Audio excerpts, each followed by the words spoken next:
In a divisional structure, the organization structure comprises of separate business units or divisions. When there are varied types of products, so under each product we have a functional structure working in the organization. The entire organizational structure is divided, whereas in a divisional structure, there is a division based on the product lines.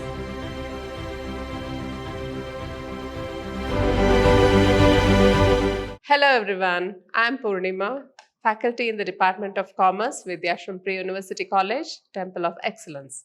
In today's session, I will be continuing my discussion on this chapter is relating to the divisional structure. So in the previous session, we had discussed about the organization structures. In that, we had also discussed about the different types. So in the first type of the organization structure is the functional structure. Now, the second type of organizational structure is the divisional structure. Now, let us look into what is the meaning of the word divisional structure. First, let us see what is given here in the picture. So in the picture we can see the CEO is here and then we have divisions. So here in this type of organizational structure we have various divisions for each product. Now for product X, so we have a separate division. For product Y, a separate division. Product Z, we have a separate division. But in each division, there are certain functions which are performed, like R&D, marketing, finance. So for product X, we have a separate R&D, we have a separate marketing, we have separate finance. For product Y also we have the same way, and product Z also we have the same type of this departments or divisions within the product. So let us look into what is the actual meaning of the word divisional structure. Now, many organizations with diversified activities have reorganized themselves away from the simpler and basic functional structure towards a divisional structure. Now, so organizations were running based on the functional structure. Now, when the organizations became very, very large, or when they added more and more products to the product line, there was a need to create a different type of organizational structure. Now, because of the need for a creation, so evolved a new organization structure called as the divisional structure.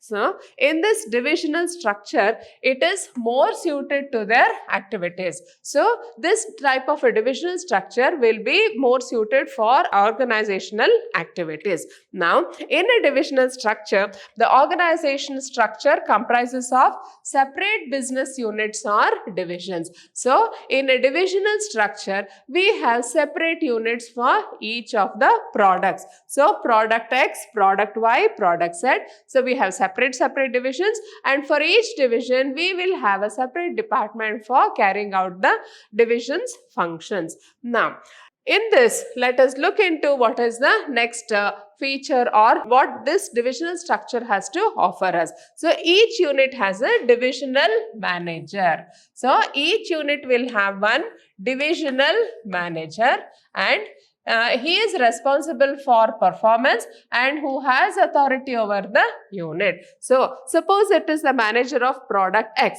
So, he will be responsible for product X and he will be responsible for R&D, marketing, finance. So, everything which comes under product Z, so he will be responsible for all the activities of product X and he will have the complete authority over this, his own division. So, here manpower is grouped on the basis of different products manufactured. So, here in a divisional structure, the structure is based on the products. So, what is the product manufactured and what are the various functions under each product? Based on that, they have the functional structure under each division. Now, each division works as a profit center where the divisional head is responsible for the profit or loss of his division. So, each division, so suppose it is a division of product Z.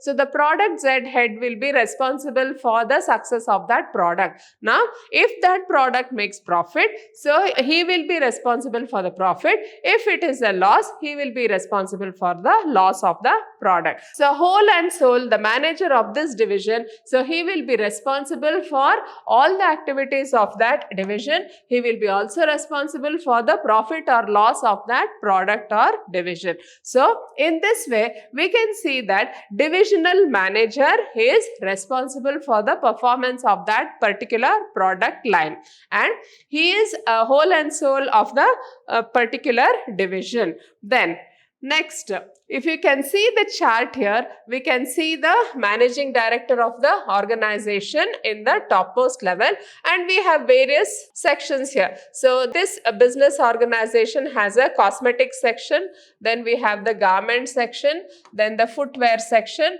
and the skin care section. So there are 4 sections in this business organization, and for each section they will have different departments. So for garments, they have the human resource department, they have the marketing department, R&D department, and the purchasing department. So exclusively. Again, for the cosmetic section also, we will be having the same departments. So they will have their own HR, they will have their own marketing, their own R&D, and their own purchasing. The same way for footwear also, we will have human resource, marketing, R&D, and purchasing. For skincare also, we have purchasing department, R&D, marketing, and HR. So it is a division and functional structure. Now under each division, we will be having a functional structure. So this is how a large organization runs. So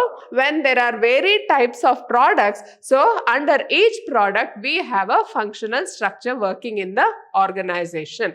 Now, let us look into what are the advantages of having a divisional structure. Now, in a divisional structure, the advantages are the product specialization helps in development of varied skills in the divisional head, and this prepares him for higher positions. So, this is because he gains experience in all functions related to a particular product. Now, what are the advantages of having a divisional structure?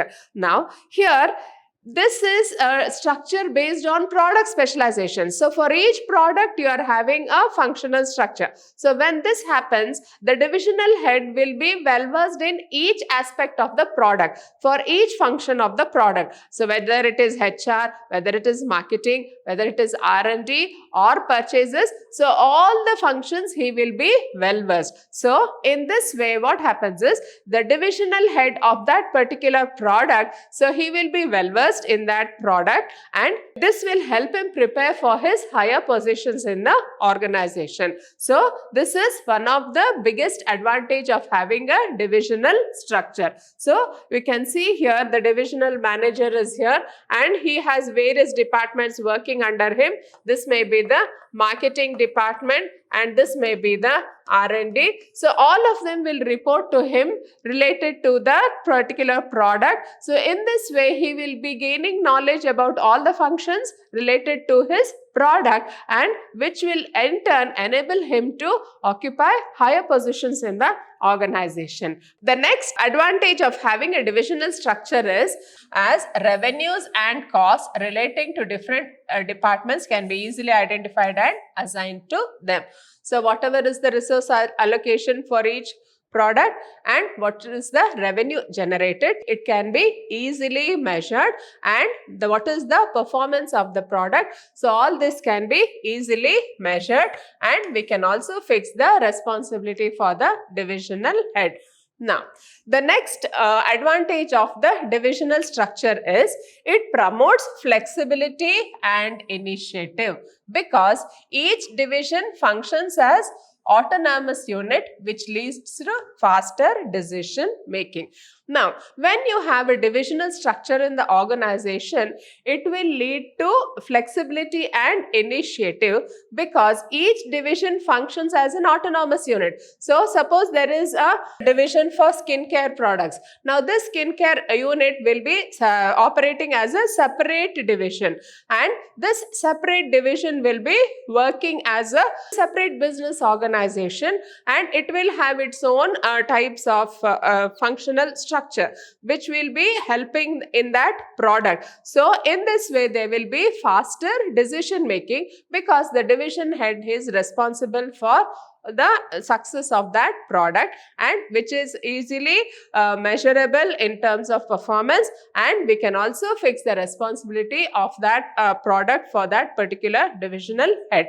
Then it also facilitates expansion and growth, as new divisions can be added without interrupting the existing operations by merely adding divisional head and staff to the new product line. See, this is one of the greatest advantage. Now, suppose the company wants to include a new product line. So what can it do? It can just add a new division, and then it can have the divisional head and the staff for a new product line. So all other product lines can be retained in the same manner. Now, suppose this company wants to start one more product. So it wants to start something like healthcare. So healthcare products. So if it wants to start healthcare products, then it can simply add one more division to its existing structure and have a functional staff to assist it. So in this way, the company can increase its product lines by just adding a separate division to the existing company structure.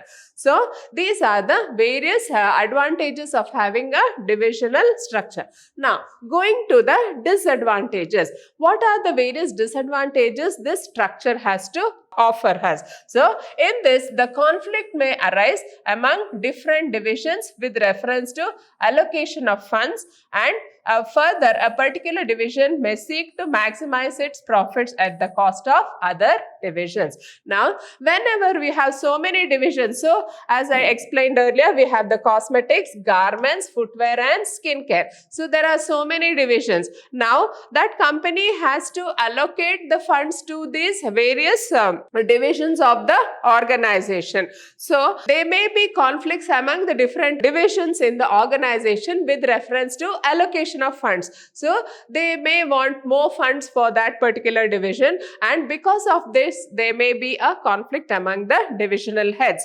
And further, each particular division may seek to maximize its profits at the cost of other divisions. So each division will be competing with one another for maximizing its profits, and in the long run it may prove to be detrimental to the company's interest, to the business interest of the organization. So this is one of the greatest disadvantage of having a divisional structure. Now, the second disadvantage is it may lead to increase in cost. Now, why there is an increase in cost?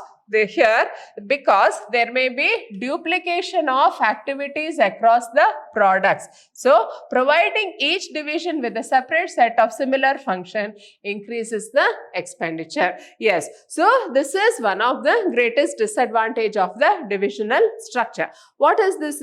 Here, there is duplication of activities. So, as I told you earlier, for each product, we are having a separate set of functional structure, that like for if it is for footwear section. So footwear section will have its own HR, it will have its own marketing, research and development and purchasing. And for the skincare also we have this same type of structure. So what will happen is the same functions will be repeated for each department, and this results in duplication of activities. So this duplication of activities will increase the expenditure of the organization. So this is one of the greatest disadvantage. Now, the next disadvantage is it provides managers with authority to supervise all activities related to a particular division, and it may gain power, and in a bid to assert its independence may ignore the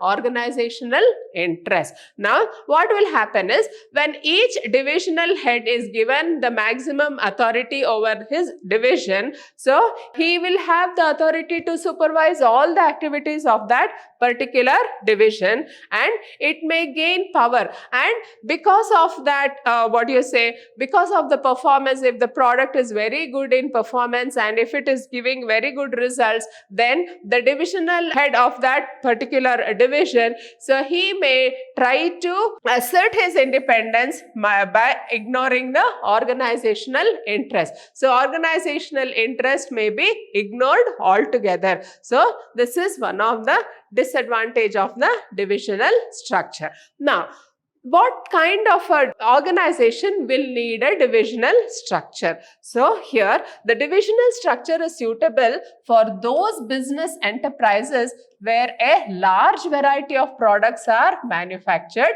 using different productive resources. So when an organization grows and needs to add more employees, create more departments, introduce new levels of management, it will decide to adopt the divisional structure. Now, we can see that the divisional structure is helpful when the organization grows very large in size. So, whenever there are more product lines which require different types of raw materials. Now, if you can see here, the cosmetic section, they need one different type of raw material. For garment section, we need more textile related raw materials. For the footwear section, the raw material and the process is different, and for skincare also, we need different types of raw materials. So, for each product, we have a different type of technology used, different type of raw materials used, and different type of production technology. So, all these are different. So, when you are having a variety of products using different types of raw materials and etc., so it is best to have a divisional structure in the organization. So when an organization grows, so if the organization is growing and there are large number of employees who are being employed and there are so many activities which are going on, then such an organization will need a divisional structure. So in such a type of organization, you can run with the help of a divisional structure. So functional structure will not help. So a divisional structure we can have, because if you are adding more product lines, you can introduce one more division, have a divisional head and have a functional staff to assist the divisional head, and it can run as an autonomous unit under the same banner. So in this way, a large organization can run with the help of a divisional structure. Now, let us look into the comparison between the functional structure and the divisional structure. Now, on the basis of formation. So, on the basis of formation, we can see that functional structure is based on specialization of the functions of the organization, whereas in a divisional structure, it is based on product lines and supported by the functions. So, in a functional structure, it is exclusively based on the functions or whatever activities is carried on in the organization.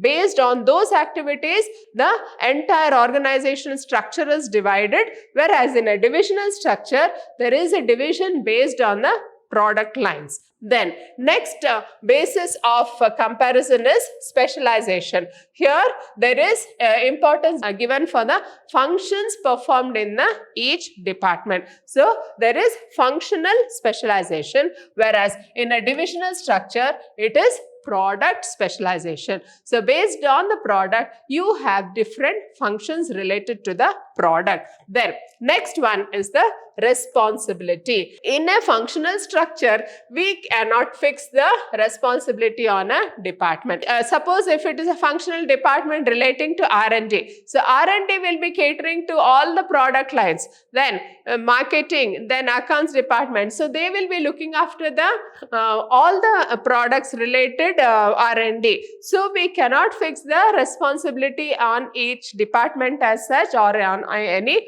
product as such, because everything will be carried out by one department. Now, in a divisional structure, it is easy to fix responsibility for the performance, because the divisional head will be responsible for his own product. So whatever product is coming under that division, so he will be responsible for the performance of that product, and he will be also responsible for the profit and losses of that division. Now, managerial development. So In case of a functional structure, the manager has to report to the top management. But in a divisional structure, there is greater autonomy and there is a chance to perform multiple functions, and it also helps in managerial development. So divisional head can evolve as the a top manager, or he can be nominated as one of the top management group. So in this way, there is managerial development in the divisional structure, but we cannot find it in the functional structure. Now, the next basis is cost. So, functions are not duplicated and hence economical. So, all the functions in a functional structure, it is not duplicated. So, if it is human resource, for human resource, they will be appointing for all the sections in the organization. If it is marketing, they'll do marketing for all the products of the organization. Then, if it is purchasing, they'll be doing purchasing for all the products in the organization. So, there is no duplication of activity, and all the activities can be done economically in a functional structure. Now, in a divisional structure, there is duplication of resources in various departments, and hence it is very costly. So, in a divisional structure, so we have the same again functional structure under each division. So, there will be duplication of the activities, and as such, it becomes very costly to run the organization. In the conclusion, we can say that an organization structure at all times should contribute towards the achievement of the enterprise's objectives. So, it should contribute towards the objectives of the enterprise and also provide scope for initiative so that contribution of personnel can be maximum and effective. So, in all, whether it is a functional structure or a divisional structure, we should see that it contributes for the organizational objectives, and in the work in the organization has been done most efficiently and effectively. So, we have come to the end of this session. Thank you.